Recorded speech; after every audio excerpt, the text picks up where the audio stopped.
爺講故事。OK。爺爺講1846到1850年的香港歷史。1846年人口25000，華人多數，但英官及洋商主導行政，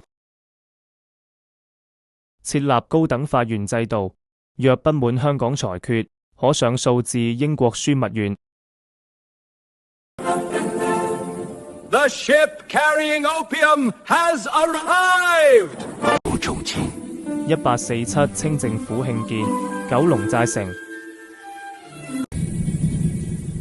既體現主權，亦方便監視港島英政府，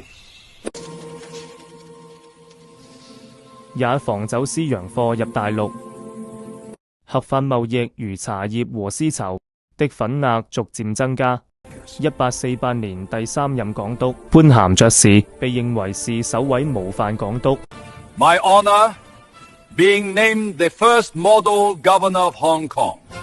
文咸西教黃仁書院開辦首個英文教育機構，培植治港人才。1849年關閘事件，澳督亞馬流被刺殺。清葡衝突，不少葡民移居香港。Kill him! He dug up the graves of our ancestors. 徐亞寶海盜團伙被英軍重創。阿緬甸打倒英國百孔蘇。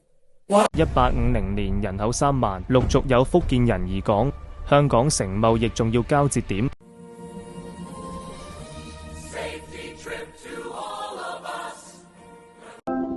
哦，好貼，請訂閱、分享、同點讚。